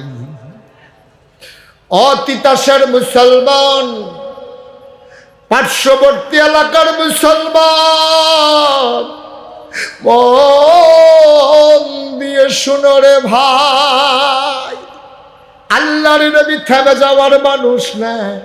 তিনি একটা মিশন নিয়ে বের হয়ে গেছেন, যে মিশন নবী ইন্তেকালের আগে আমাদের কাঁধে দিয়ে গেছেন। আমাদেরও দায়িত্ব হলো সমাজ থেকে ওই পাপাচার, দুর্নীতি আর রাহাজানি, লুটতরাজ, চাঁদাবাজ, সন্ত্রাস সবগুলোকে দমন করে একটা সোনার বাংলাদেশ তৈরি করা। এমনই চেয়েছিলেন 1500 আগে নবীজি। নবী যখন চাইলেন সুন্দর একটা পৃথিবী বানাবেন, খেয়াল করে দেখো নবীর জন্ম মক্কায়, খুব খেয়াল, গভীর মনোযোগ। নবীর জন্ম মক্কায়, নবীর শৈশব মক্কায়, নবীর কৈশোর মক্কায়, নবীর তারুণ্য মক্কায়, নবীর যৌবন মক্কায়, বিয়ে করলেন নবী মক্কায়, নিজের বাড়ি মক্কায়, শ্বশুর বাড়ি মক্কায়, মেয়ে বিয়ে দিলেন মক্কায়, ব্যবসা করলেন মক্কায়, লেনদেন করলেন মক্কায়। নবী থাকতে পারলেন না মক্কায়, নবী চলে যাওয়া লাগলো মদিনায়, ঠিক কিনা? ইসলাম মানার কারণে তিতাসের মানুষ দাউদকান্দি যাওয়া লাগে নাই, দাউদকান্দির মানুষ তিতাস আসা লাগে নাই। আমি মুশতাক ফয়েজি ব্রাহ্মণপাড়া ছেড়ে বুড়িচং যাওয়া লাগে নাই, কুমিল্লা ছেড়ে ঢাকা যাওয়া লাগে নাই। তাহলে নবী কেন লাগলো? নবী তো দুর্নীতিবাদ ছিলেন না, জবরদখলকারী ছিলেন না, মানুষের সম্পদ লুণ্ঠন করেন নাই। কেন নবী চলে যাওয়া লাগলো? কারণ হলো একটাই, কোরআনে আল্লাহ বলে দিয়েছেন, ওয়ামা নাকামু মিনহুম ইল্লা আইয়ুমিনু বিল্লাহিল আজিজিল হামিদ। কোনো অপরাধ নাই, একটাই অপরাধ, এক আল্লাহর উপরে ঈমান এনেছে, ঠিক কিনা? আমরা হলো ঈমানের দাবিদার, আমরা দাবি করি ঈমানদার, প্রকৃত ইমানদার আমরা না। প্রকৃত ইমানদার হইলে আমরাও দেশ ছেড়ে পালানো লাগতো। দেখছেন না গত সরকারের আমলে কি কারবারটা হয়েছে? দেখছেন না কি কারবারটা হয়েছে? জেলখানাগুলো ভরে যাওয়ার কথা ছিল চোর গুন্ডা বদমাইশ ডাকাত দিয়া, আর আমার দেশের জেলখানাগুলো ভরে গেছে আলেম ওলামা দিয়া। ঠিক কি না? তোমরা কম তামাশা করেছো, তোমরা বেজ্জতি করে ইমামের চাকরি খেয়ে ফেলেছো কোরআনের কথা বলার কারণে। মঞ্চের ভিতরে উলামায়ে কেরাম যখন দ্বীনের আলোচনা করেছে, তোমরা রাজনৈতিক প্রভাব খাটাইয়া ইমামের বক্তার কাছ থেকে মাইক কেড়ে নিয়েছো, বেজ্জতি করে তোমরা নামিয়ে দিয়েছো। আমি বলেছি বাধা আসবে, আবার যদি বাধা আসে লড়াই হবে সমানে সমান। ঠিক কি না বলো?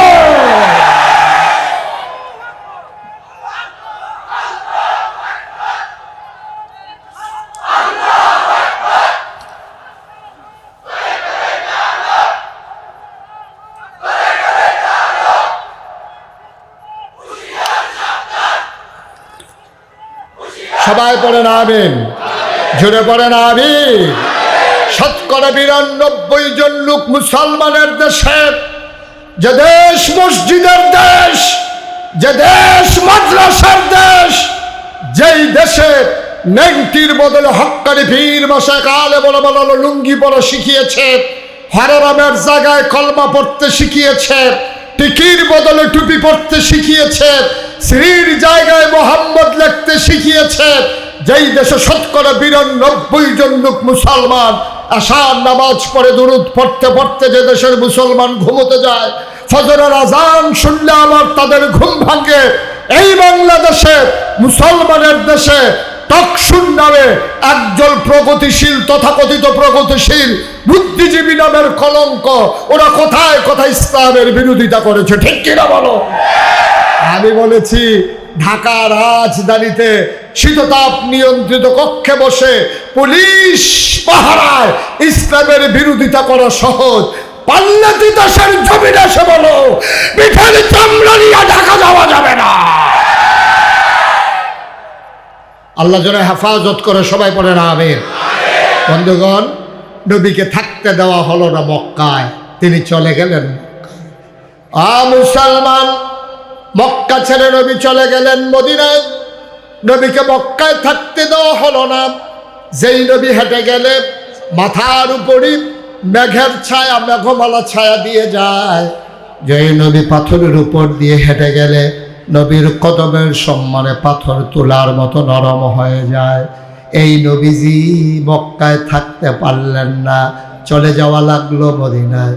মুসলমান, মক্কায় কিছু মুসলমান ছিল যারা নবীর এক নজর না দেখলে পাগল হয়ে যেত।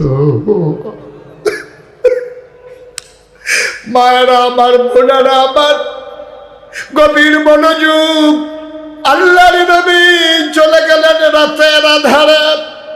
নবীর সাহাবারা চলে গেলেন নবীর বাড়িতে সকালবেলা।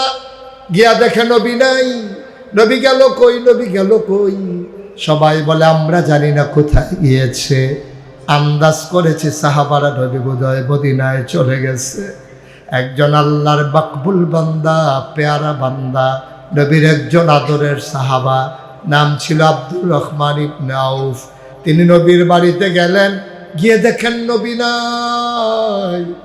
তিনি কাঁদতে কাঁদতে বাড়িতে চলে আসলেন, কাপড়গুলো পটলায় ঢুকালেন, টাকা নিলেন, তিনি বের হয়ে গেলেন, চলে যাব মদিনায়। রাস্তার ভিতরে সীমান্ত চৌকি বসানো হলো, পাহারা দিচ্ছে কাফেরেরা, কেউ যেন মক্কার মানুষ মদিনায় যেতে না পারে। আব্দুর রহমানকে ধরে ফেললেন, নিয়ে আসলেন দারুন নাদওয়ায়। তৎকালীন সংসদ, তার নাম ছিল দারুন নাদওয়া। মেম্বার অফ পার্লামেন্ট যারা, ওরা ছিল আবু জেহেল, আবুল আহাব, উতবা, সাইবা, মুগীরা। ওরা বলল, হে আব্দুর রহমান, তুমি তো ভদ্র মানুষ, তুমি ফ্যাশনেবল মানুষ, তুমি সুন্দর মানুষ, একটা পাঞ্জাবি একবারের বেশি 2 বার গায়ে দাও না, তুমি দামি পারফিউম ব্যবহার করো, হেঁটে গেলে মানুষ বুঝে আব্দুর রহমান যায়। কোথায় যাচ্ছ তুমি লুকিয়ে?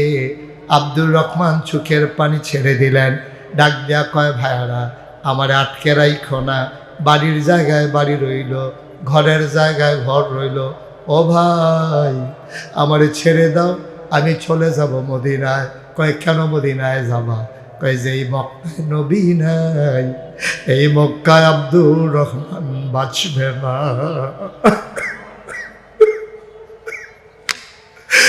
আমি যদি নবীরে না দেখি আমি বাঁচব না। আমারে বাধা দিও না, আমার সব রেখে দাও, আমারে মদিনায় যেতে দাও। ওরা আটকে ফেললো, আব্দুর রহমানকে ঘরের ভিতরে বন্দি করে রাখলো, যেতে দিল না। শেষ রাত, সব ঘুমিয়ে পড়েছে। বাওয়ারিশ কুকুরগুলো নিরাপদ আশ্রয়ে, পাখিগুলো আপন নিরে ঘুমিয়ে পড়েছে, গরুগুলো গোয়াল ঘরে, শিশুরা মায়ের বুকে মুখ রেখে ঘুমায়। প্রিয়তম স্বামী প্রিয়তমা স্ত্রীকে নিয়ে ঘুমায়, কেউ জাগলা নাই। আব্দুর রহমান গড়াগড়ি খায়, চোখে ঘুম আসে না। চোখ বন্ধ করলেই নবীর চেহারা ভেসে উঠে। সবাই যখন শেষ রাতে আব্দুর রহমান উঠলেন, সেরা একটা লুঙ্গি পরে, গায়ে কোনো কাপড় না চাপিয়ে তিনি আস্তে করে বের হলেন মদিনার দিকে। সীমান্ত ক্রস করলেন। সারাটা রাত তিনি মদিনার দিকে হাঁটেন। দিনের বেলা গুহার ভিতরে লুকিয়ে থাকেন যেন ধরা পড়ে না যান। এভাবে দিন যায় রাত যায়, রাস্তা পার হওয়া যায় না।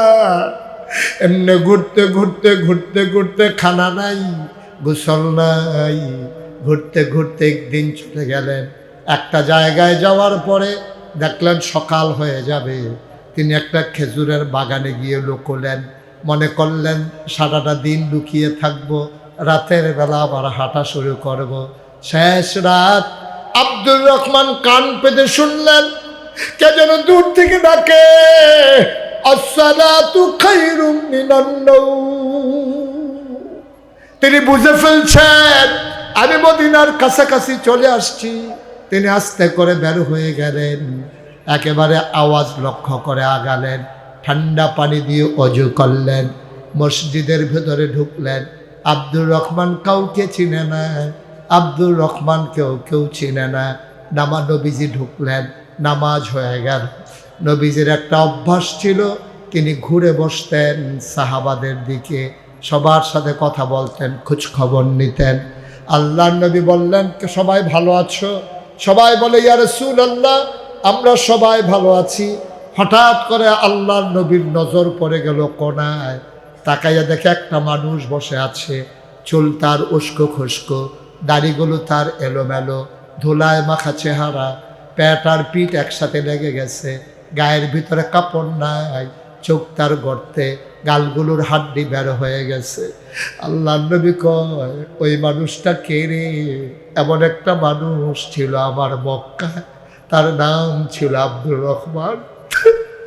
আমার বড় পাগল ছিল, আমার একদিন না দেখলে পাগল হয়ে যেত। ওরে মক্কায় ফেলে আমি চলে এসেছি, এই কোনায় কে বসে আছে আমার আব্দুর রহমানের মতো? কে এটা কে? দাঁড়াও দেখি। আস্তে করে দাঁড়ালেন, ডাক দেয়া কয় লাব্বাইক ইয়া রাসূলুল্লাহ, এটা আপনার আব্দুর রহমানের মতো না, এইটাই আপনার আব্দুর রহমান।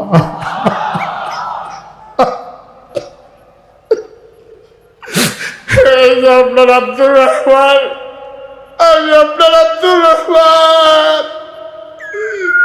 আল্লাহর নবী আব্দুর রহমান কেমনে আসলি? কই ইয়া রাসূলুল্লাহ ওরা আমার টাকাগুলো রেখে দিয়েছে, আমার কাপড়গুলো খুলে রেখে দিয়েছে। ইয়া রাসূলুল্লাহ ইয়া হাবিবাল্লাহ আমি এসেছি বড় কষ্ট করে। নবী গো কতদিন হয় আপনারে দেখি না, আমি পাগল হয়ে গেছি আপনারে না দেখে। আল্লাহ নবী আমার কাছে, আল্লাহ নবী হাত দুইটা ছড়িয়ে দিলেন, সবাই রাস্তা করে দিল। আব্দুর রহমান হাঁটতে হাঁটতে নবীর সামনে চলে গেলেন, নবী হাত দুটো ছড়িয়ে দিলেন, লাফ দিয়ে আব্দুর রহমান বুকের মাঝে পড়ে গেলেন। জান্নাতি গন্ধ নবীর গায়ের, আব্দুর রহমান নাক দিয়ে ঘষে ঘষে গন্ধ নেয়। নবীজিরে ছাড়তে চায় না আব্দুর রহমান, খবর আপনারে দেখি না।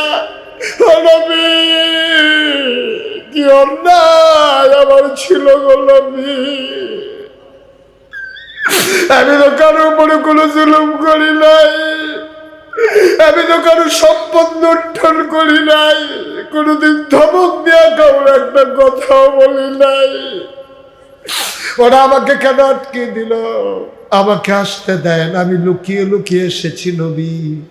আল্লাহর নবীও কান্দেন, আব্দুর রহমান ইবনে আউফও কান্দেন। আল্লাহর নবীকে ছাড়েন না, জড়িয়ে ধরে আছেন। নবীর গায়ের জান্নাতি গন্ধ শ্বাস ভরে ভরে আব্দুর রহমান নেয়। এবার আস্তে করে আব্দুর রহমানকে নবী ছেড়ে দিলেন। আল্লাহর নবী দাঁড়ালেন। আব্দুর রহমান জানতে চাই, ইয়া রাসূলুল্লাহ, ইয়া হাবিবাল্লাহ, আমার অপরাধটা কি? আমি কি অন্যায় করেছি? আল্লাহর নবী ডাক দেখো, আব্দুর রহমান, তোর আলাদা কোনো অপরাধ নাই, যে অপরাধের কারণে আমি নবীর মতো মানুষটা মক্কায় থাকতে পারলাম না। আমারও তো কোনো অপরাধ ছিল না, একটাই আমাদের সবার অপরাধ, ওয়ামা নাকমু মিনহুম ইল্লা আইয়ুমিনু বিল্লাহিল আজিজিল হামিদ। আমাদের সকলের একটাই অপরাধ, আমরা এক আল্লাহর উপরে ঈমান এনেছি, ঠিক কিনা? আজকে গোটা পৃথিবীর 250 কোটি মুসলমানের একটাই অপরাধ। ফিলিস্তিনের মুসলমানেরা রক্তে রঞ্জিত হয় একটাই অপরাধ, তাদের সেই অপরাধ তারা আল্লাহর উপরে ঈমান এনেছে। ভারতে কাশ্মীরের ঝিলাম নদীর স্বচ্ছ স্ফটিকের মতো ডালিমের দানার রসের মতো পানিটা আজকে রক্তে রঞ্জিত হয়েছে মুসলমানের রক্তে। একটাই অপরাধ, তারা এক আল্লাহর উপরে ঈমান এনেছে। আরাকানের মুসলমানের রক্তে নাফ নদীর পানি রক্তে রঞ্জিত হয়েছে, তাদের একটাই অপরাধ, তারা এক আল্লাহর উপরে ঈমান এনেছে।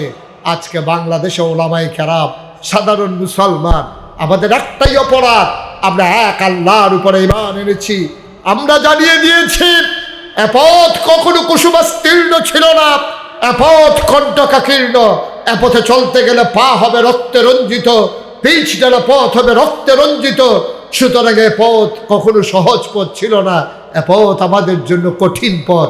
আমরা সিদ্ধান্ত নিয়ে নিয়েছি, একবিংশ শতাব্দীর সূচনা লগ্নে 24 গণঅভ্যুত্থানের পরে মুসলমান আবার যখন টেকনাফ থেকে তেতুলিয়া, অরবসা থেকে পাথুরিয়া, সব জায়গায় যখন মুসলমান জেগে উঠেছে, আমরা সিদ্ধান্ত নিয়েছি, এ পথে চলতে গেলে মামলা হবে, হামলা হবে, জেল জুলুম নির্যাতন হবে, প্রয়োজনে জীবন দেওয়া যাবে, ঈমান দেওয়া যাবে না। রাজি আছো কিনা হাত তুলে দেখা।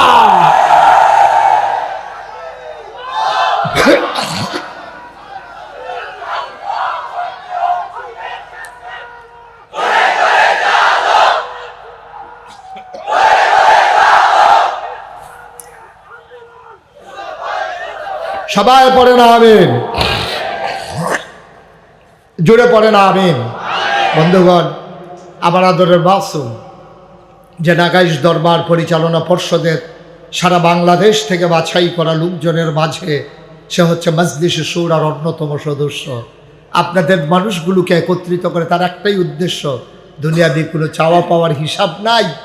আমার সাথে পার্সোনালি কথা বলেছে, একটাই হিসাব, এ মানুষগুলো যদি একটা আলুর দেশা পায়, এ মানুষগুলো যদি জান্নাতে যেতে পারে, এ মানুষগুলো যদি দ্বীনের কথা শুনে শুনে তাদের ঈমানকে জাগিয়ে নিতে পারে, তাহলে তার এই আয়োজন, এই টাকা খরচ করা, আপনাদের আশা বসা, তাহলেই সার্থকতা, ঠিক কিনা বলেন? আপনারা জানেন, এই নাগাইশ দরবার শরীফ যেখানে আমার নামে লেখা আছে মুশতাক ফৈজি পীর সাহেব, আমার মাসুম এই প্রায় যায়, অনেক সময় যায়। আপনারা তো অনেকে যেতে পারেননি, যাবেন, কারণ এই দুনিয়া ভোগ বিলাসের জন্য না ভাই, কয়দিনের জিন্দেগি। আমি মুশতাক ফৈজি, ইচ্ছে করলে অনেক কিছু করতে পারতাম। বাংলাদেশের পীর সাহেবদেরকে তো চিনি আমি, অধিকাংশ পীর সাহেব দেখবেন এরকম হাতরা এরকম করা শিখছে, জীবনে কোনো দিন এইরকম হয় না, ঠিক কিরকম? মানুষের অসহায় অবস্থা যায়, দুর্যোগ যায়, বন্যা যায়, মহামারী যায়, করোনা যায়, পীর সাহেবের সম্পদের পরিমাণ বাড়তেই থাকে, বাড়তেই থাকে, তার আর হাত এমন করার সুযোগ নাই। এই খালি এই শিখছে, রিক্সাওয়ালাতে ওঠে হালয়, হগিন নিবে দিয়ে এটা যে জারতে পায় তারতে খায়। নাদানের তো একটা জাতফদ আছে বেড়া, কেডায় জানি ওই যে এমনি যে সবসময় থাহে, কেডায় জানি এমনি ঘুরাই দিছি, এটা আবার এমনি ঘুরা যায় গিয়া, এটা থাহে না, ফিক্সড হয়ে গেছে এইরকম, লইতে লইতে অভ্যাস খারাপ হয়ে গেছে। এই যে গত বন্যা গেল, আমি মুশতাক ফয়েজি 15 দিন আমার পরিবার থেকে আমি বিচ্ছিন্ন ছিলাম। 15টা দিন আমি আমার পরিবার থেকে বিচ্ছিন্ন ছিলাম। আমি বুক পানি ভেঙে ভেঙে, কোমর পানি ভেঙে ভেঙে মানুষের ঘরে ঘরে গিয়ে আমি সাহায্যের হাত পৌঁছে দিয়েছি। যে মানুষগুলোর কাছে আমাদের কিছু দায়বদ্ধতা আছে, তারা আমাদেরকে মডেল মনে করে, তারা আমাদেরকে আইডল মনে করে, আইকন মনে করে। আপনি গাছের লাউডা খাবেন প্রথম, মাছের মাথাটা, গরুর কলজাটা, বিদেশি ফুতের টেহারা সব আপনি ফইলা ফইলা খানা ফুর্তি নাই। অন্তত কিছু বিপদের সময় দাঁড়ান না, তো আল্লাহর কাছে কইতেন পারবেন, আল্লাহ সারা বছর খাইলেও বন্যার সময় গেছিলাম তার কাছে, তো কোন যাইব। কিন্তু আমরা খাইতে খাইতে এমন অভ্যাস হয়েছে, খাওয়ানোর অভ্যাসটা আমরা ভুলে গেছি, শুধু খাইতে শিখেছি। আমি এই করোনার সময় রাতের আধারে আমার গাড়ি নিয়ে আমি ঘুরে ঘুরে মানুষের দরজার ফাঁক দিয়া আমি তাদের কাছে বাজার করে পৌঁছে দেওয়ার চেষ্টা করেছি। এটাই তো মনুষ্যত্ব। 1500 বছর আগে নবী তো এই কাজটাই করেছেন। শুধু আমরা সবাই মিলে, আমরা যারা ইসলামের অনুসারী, আমরা যারা ইসলামকে ভালোবাসি, এটার জন্য পিসাব হওয়ার দরকার নাই, এটার জন্য হুজুর হওয়ার দরকার নাই। আপনি যদি নিজেকে মুসলমান পরিচয় দেন, আপনি প্রমাণ করে দেন আপনি নিজের চাইতে মানুষের জন্য আপনার হৃদয় কাঁদে বেশি, এটা আপনাকে প্রমাণ করে দিতে হবে, ঠিক কিনা বলেন? তাহলে না মানুষ বুঝবে মুসলমান মানে সুন্দর একটা জাতি, তারা দৌড়ে দৌড়ে আমাদের কাছে আসবে। যেই ভাবনা সেই কাজ। আমি চিন্তা করলাম, বাংলায় কথা বলে মুশতাক ফয়েজি নামটা শুনে নাই এমন লোকের সংখ্যা খুব কম বাংলাদেশে, পৃথিবীতে। এজন্য আমি চিন্তা করলাম এই পরিচিতিটাকে কাজে লাগাই। সব জায়গায় বাংলাদেশে আপনার কি আছে, হাসপাতাল আছে, তারপরে সব জায়গায় জায়গায় মসজিদ, এই সব জায়গায় মসজিদ আছে গ্রামে গ্রামে, কিন্তু সব গ্রামে গ্রামে কিন্তু হাসপাতাল নেই। আমি চিন্তা করলাম এই অসহায় মানুষগুলোর চিকিৎসা পাওয়ার অধিকার আছে। আল্লাহর খাস মেহেরবানি, আপনি নাগাইশ দরবারে গেলে দেখবেন 20,000 স্কোয়ার ফিট আমার একটা মসজিদ, নিচতলায় হাসপাতাল, দোতলায় 3 তলায় মসজিদ। মারহাবা বলবেন না? নিচতলায় সবটা মিলিয়ে হাসপাতাল, একেবারে ফ্রি হাসপাতাল। সরকারি হাসপাতালেও আমার দেশে আপনার কি লাগে, একটা টিকিট কেটে ঢোকা লাগে। আমি বলেছি এই নাগাইশ দরবারের হাসপাতালে টিকিট কেটেও ঢোকা লাগবে না ইনশাআল্লাহ। এই 20,000 স্কোয়ার ফিট হাসপাতাল আর এই হাসপাতালের দোতলায় 3 তলায় মসজিদ, একসাথে এই মসজিদে নামাজ পড়বে 6,000 লোক। কয় হাজার লোক? কথা বলো, কয় হাজার? 6,000 লোক একসাথে নামাজ পড়বে আমার মসজিদে। আর 20,000 স্কোয়ার ফিট হাসপাতাল আমার এই মসজিদের নিচতলায়। এই মসজিদের কাজ যখন, হাসপাতালের কাজ শুরু করেছি, ইঞ্জিনিয়ার যখন ড্রয়িং করে নিয়ে আসলো, আমি বললাম এই মসজিদ করতে কত লাগবে? কয় যে ওরা বলল যে হুজুর 15 কোটি টাকা। কয় কোটি? সত্যি আমি ভয় পাইছি, আমি তো এত ধনী মানুষ না, 15 কোটি দেওয়ার মতো আমার সামর্থ্য নাই। আমি ভয় পেয়ে বললাম, বেড়া 15 কোটি টাকা দিয়ে মসজিদ করো, এটা আমার এই দিয়ে হইব? কয় হুজুর নিয়ত করে নামেন, আল্লাহ দিব। আমি নিয়ত করলাম, আল্লাহ 34 বছর মুশতাক ফয়েজি মাহফিল করি, প্রত্যেক বছর কম বেশিতে হাদিয়া পাই। 1 বছর মাহফিল করে যত টাকা হাদিয়া পাই, পুরো 1 বছরের হাদিয়া আমার মসজিদ আমি দান করে দেবো ইনশাআল্লাহ। আমি 25 লক্ষ টাকা আমার রক্তের কামাই দিয়া আমি মসজিদের কাজ শুরু করেছি। আজকে আসার আগে দেখলাম প্রায় 5 কোটি টাকা আমার মসজিদে খরচ হয়ে গেছে। 1 তলার ছাদ হয়ে গেছে, 2 তলার সেন্টারিং চলতেছে, কয়েকদিনের ভিতরে ছাদের ঢালাই হবে। এই ছাদের ঢালার জন্য আমার ইঞ্জিনিয়ার আমাকে জানিয়েছে যে হুজুর 15 কোটি যে বলছিলাম, 15 কোটিতে হবে না, এখন এই মসজিদের প্রাক্কলিত ব্যয় ধরা হয়েছে 30 কোটি টাকা। মারহাবা বলবেন না? আল্লাহর খাস মেহেরবানি, এই যে 5 কোটি টাকা খরচ করে ফেলছি, 1 টাকাও ঋণ নাই, ব্যাংকে টাকা আছে, সুরকি আছে, তারপরে আমার কিছু পাথর আছে, বাকি কাজও আগাইছে ইনশাআল্লাহ। 35 টন রড লাগে দোতলার ছাদে, 1500 বস্তা সিমেন্ট লাগে। মারহাবা বলবেন না? আমার এই মসজিদ আমার স্বপ্ন। এই যে মাহফিল থেকে আজকে যাব, গিয়া মসজিদের ছাদে উঠা আমি দাঁড়াইয়া দাঁড়াইয়া কান্দি, আল্লাহর লোকে কথা বলবো, আল্লাহ ও আল্লাহ, আমি তো ঘুমানোর সময় পাইনি, আর তুমি তো ঘুমাওই না। এই মসজিদে কত মানুষ কত টাকা দিল। আল্লাহ, তোমার বন্ধু নবী বলেছেন, মান বানা লিল্লাহি মসজিদান বানাল্লাহু লাহু বাইতান ফিল জান্নাহ, যে দুনিয়ায় মসজিদ বানাবে আল্লাহ তুমি নাকি জান্নাতে তার জন্য ঘর বানাবা। আল্লাহ আমার এই মসজিদ আমার স্বপ্ন, আমি ঘুমাতে যাই ঘুমাতে পারি না, স্বপ্নে দেখি মসজিদ, খাইতে গেলে চোখের সামনে মসজিদ ভেসে ওঠে। আমার এই মসজিদ আমার স্বপ্ন, এই স্বপ্নের মসজিদে আপনিও হবেন একজন গর্বিত অংশীদার। আমি চাই এই প্যান্ডেলে আমরা যারা আছি প্রয়োজনে 2 টাকা দেব, কিন্তু একটা লোক আমি মসজিদে শরিক হই নাই এমন যেন আমরা একজনও না থাকি ইনশাআল্লাহ। আল্লাহ যেন কবুল করে। সবাই পড়েন আমিন, সবাই পড়েন আমিন। আমরা ইচ্ছে করলে পারবো না ইনশাআল্লাহ। আপনি 10টা টাকা দিলে মরে যাবেন না, আপনি 1000 টাকা দিলে মরে যাবেন না। আমি যে 25 লাখ টাকা দিছি, আমি কি 25 লাখ টাকা দেওয়ার মতো ধনী মানুষ নাকি? আল্লাহ তো আমারে ঢাইলা দিছে, দেওয়ার পরে আল্লাহ আরো বাড়াই দিছে আমারে। মসজিদও দিলে কমে না। আমার আবদা, একটা লুকও খালি যাবেন না। একটা ইচ্ছে করলে আপনি যদি মনে করেন যে হুজুর আমি ইনশাআল্লাহ 100 বস্তা সিমেন্ট দিয়ে দেবো, মোস্ট ওয়েলকাম, আহলান সাহলান মারহাবা, আমার মসজিদ আপনাকে স্বাগত। আপনি 10,000 টাকা দেবেন, এত কঠিন কিছু না। আমার ইউটিউবাররা আসতেছে, আমার ছেলেরা যারা ভলান্টিয়ার আছো, বেজদারি ভলান্টিয়ার, তোমরা একটু ভেতরে ঢুকো, সবাই মিলে আমরা শরীক থাকি। 100, 200, 10, 20, 50, 1000, 2000, একটা লোকও খালি যাবেন না। এই প্যান্ডেলটার ভিতরে আছেন কেউ যে হুজুর আমি ইনশাল্লাহ 1000 টাকা দিলাম? আছেন? ওই যে মাশাআল্লাহ, ওই যে আমার ভাই, উনি 1000 টাকা দিয়ে দেন। ওই যে আরেকজন আছে ইনশাআল্লাহ, সবাই 100। ওই যে আবার আরেক ভাই, 1000 টাকা করে 100 লোক দিলে 1 লক্ষ টাকা হয়ে যায়। এটা কঠিন কিছু না ইনশাআল্লাহ। কত? 5000 টাকা দিলে মসজিদ হইব নাকি? আগে দিয়া লাইছে। বাচ্চা গেলেন এই কথা কইয়া। আমার ভাই, আমার খুব মহব্বতের ভাই, আমার প্রিয় ভাই, সবসময় যেখানে মাহফিলে থাকে, সভাপতি সাহেবের খবর কি আমার লোক যাইয়া যে ইনশাআল্লাহ। আচ্ছা মাশাআল্লাহ, হুজুরের দিকে একটু থাকেন। একজন লোক উঠবেন না দয়া করে, আমি কাউকে উঠতে বলি না। হ্যাঁ হ্যাঁ হ্যাঁ হ্যাঁ তাড়াতাড়ি। আমার মা বোনেরা যারা আছেন, আমার কিছু ছেলেরা আসতেছে, আমার মা বোনেরা যারা আছেন, ভলান্টিয়ার ছেলেরা আসতেছে, আপনারা দয়া করে সবাই শরীক থাকেন। আমার মায়েরা বোনেরা কেউ খালি যাবেন না। আমরা মুখতাসার একটু দোয়া করব, উঠেন না কেউ, মুখতাসার একটু দোয়া করবো। এই যে পেছনে তোমরা যারা ভলান্টিয়ার আছো, সবাই মিলে একটু সহযোগিতা করো মসজিদের জন্য। আমার ভাইজান কি নাম, মেহেদি হাসান সেলিম ভাই, আমার খুব কাছের মানুষ, বাংলাদেশ জাতীয়তাবাদী দল বিএনপির সদস্য, কেন্দ্রীয় সদস্য, তিতাস উপজেলা। হ্যাঁ, আজকের মাহফিলের একটা বিশেষ আকর্ষণ, বিশ্বজয়ী কারি, আবার আদরের আবু রায়হান। নাম শুনছেন না আপনারা? চলে আসছেন, এই যে এখনই আসবেন ইনশাআল্লাহ।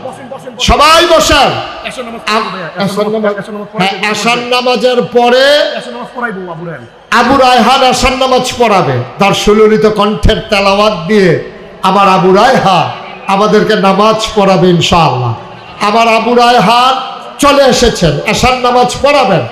আপনাদের যাদের অজু নাই, এই পশ্চিম পার্শ্ব অজুর ব্যবস্থা, এই পার্শ্ব অজুর ব্যবস্থা আছে। একজন এই যে চলে আসছে আবু রায়হান, আমাদেরকে নামাজ পড়াবে। আপনার হাঁটাহাঁটি করে, যাদের অজু নয় অজু করে আসেন, আর বাকি সবাই মিলে বসে থাকেন, উঠেন না, আল্লাহ যেন কবুল করে। আর আমি যেটা বলেছিলাম, মসজিদে আপনারা সবাই মিলে শরীক থাকেন, সবাই মিলে। এই হুজুর, ওই যে টাকাগুলা, যারা টাকাগুলো নিয়ে আসছেন, উঠাইছেন, টাকাগুলো এদিকে জমা দেন, আমাদের হুজুরের কাছে টাকাগুলো জমা দেন, আল্লাহ যেন কবুল করে। আমরা আসার নামাজ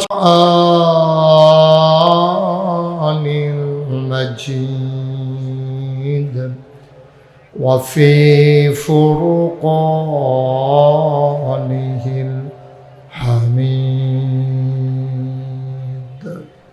সবাই পড়ুন أعوذ بالله من الشيطان الرجيم.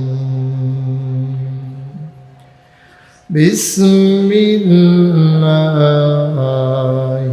الرحمن الرحيم.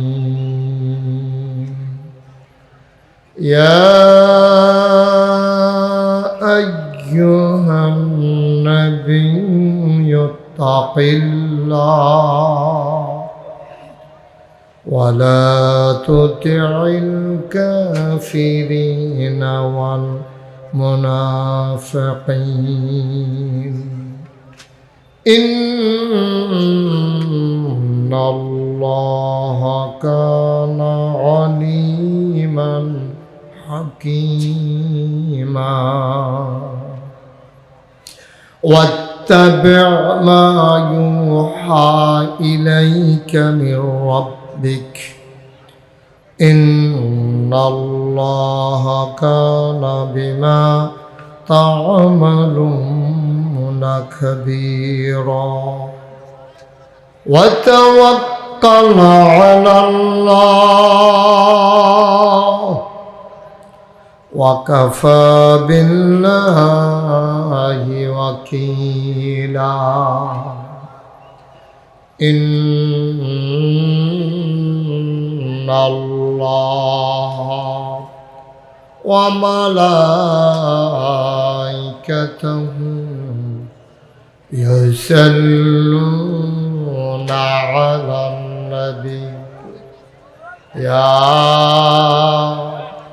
أيها الذين آمنوا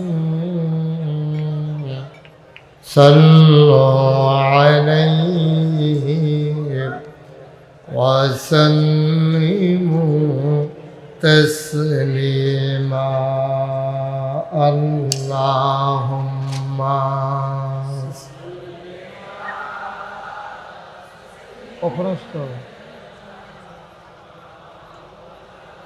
কোন সময় আসছো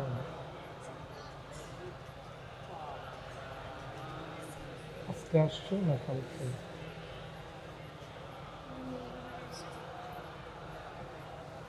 জোরে সুরে মহাব্বতের সাথে গলা ছেড়ে দিয়ে পড়ুন আল্লাহুম্মা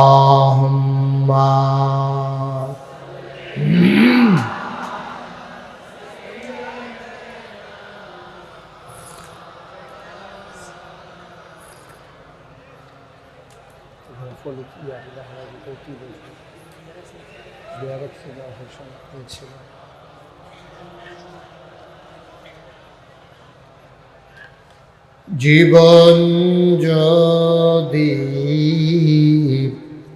যায় চলে যা ঈমান ছাড়া যাবে না জীবন যদি যায় চলে যা ইসলাম ছাড়া যাবে না ঈমান যদি ছাড়ো বন্ধু ইসলাম যদি ছাড়ো বন্ধু আল্লাহর জান্নাত পাবে না আল্লাহুম্মা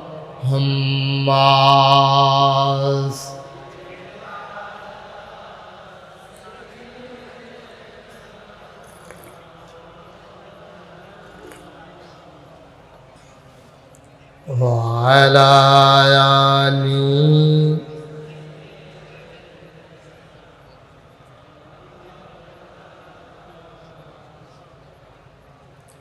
وعلى آله سيدنا مولانا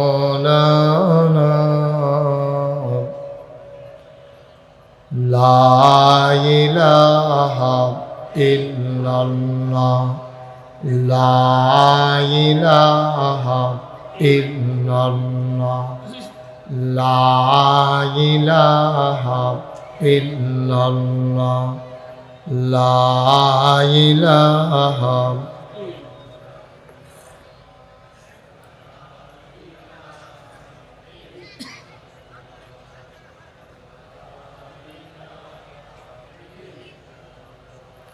লা ইলাহা লা ইলাহা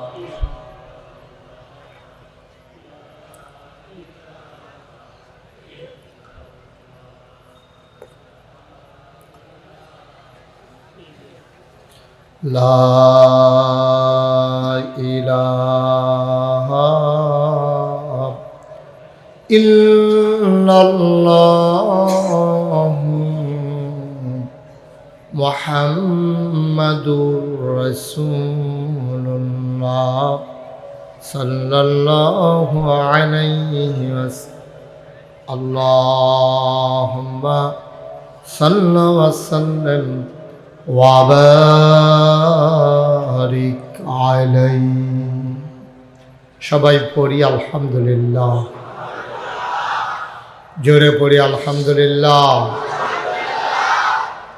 আল্লাহ তাবারক ওয়া তাআলার দরবারে আমরা লাখ কোটি শুকরিয়া জ্ঞাপন করছি যিনি আমাদেরকে ঐতিহ্যবাহী ঐতিহ্যধন্য কুমিল্লা জেলার তিতাস উপজেলার ঐতিহ্যধন্য গ্রাম জগৎপুর তালুকদার পাড়ায় 2 দিন ব্যাপী তাফসীরুল কোরআন মাহফিলের আজকের সমাপনী দিবসে মাগরিবের পরে মোবারক সময় যিনি আমাদেরকে আসার বসার এবং কিছু লোককে দাঁড়িয়ে থাকার তৌফিক দিয়েছেন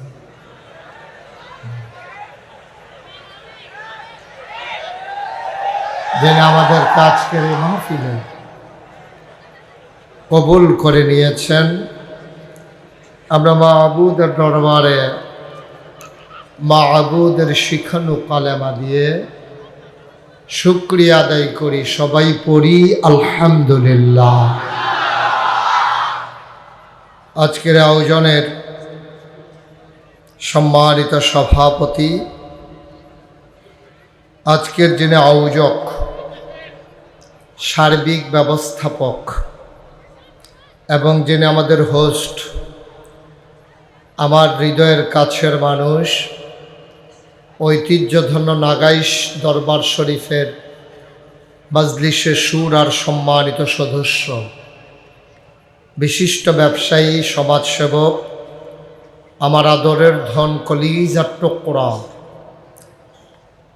চেয়ারম্যান ও পরিচালক মদিনা গ্রুপ অফ ইন্ডাস্ট্রিজ এই এলাকার কৃতি সন্তান জনাব আশিকুর রহমান মাসুম আজকে কথা বলেছেন অন্যান্য ওলামায়ে কেরাম এবং কথা বলবেন আরও অনেক বড় বড় ওলামায়ে কেরাম আমাদের মাঝে ইতিমধ্যে তাশরীফ এনেছেন মুফতি আমির হামজা কোরআন তেলাওয়াত করবেন বিশ্বজয়ী কারি আবু রায়হান এবং আমার আগে কথা বলে গেছেন মুফতি আরিফ বিন হাবিব মুফতি আনিসুর রহমান আশরাফি এবং গতকালকে অনেকে কথা বলে গেছেন যেহেতু মাগরিবের পরের সময় আসার আগেই শেষ করা লাগবে আপনারা যারা দাঁড়িয়ে আছেন আপনারা বসে গেলে সুন্দর হবে যেহেতু জায়গা আমাদের আছে জায়গা না থাকলে এক কথা জায়গা যেহেতু আছে আমরা বসে পড়ি সামনে যারা বরাবর দাঁড়িয়ে আছেন তারাও বসে পড়ুন ডাইনে বামে অনেক জায়গা আছে আপনারা যারা ডাইনে বামে তো দাঁড়াই নাই ডাইনেই বেশি আপনারা পারলে বসে পড়ুন কতক্ষণ দাঁড়াই থাকবেন লম্বা সময় তো আল্লাহ যেন কবুল করে সবাই পড়ি আমিন বন্ধুগণ গত বছর এই মাহফিলটা শুরু করেছি আমরা আমাদের পরিকল্পনা আছে আমাদের এই গ্রামের কৃতি সন্তান মাসুমের সাথে আমার কথা হয়েছে বিস্তারিত এই মাহফিলকে আমরা কন্টিনিউ করব ইনশাআল্লাহ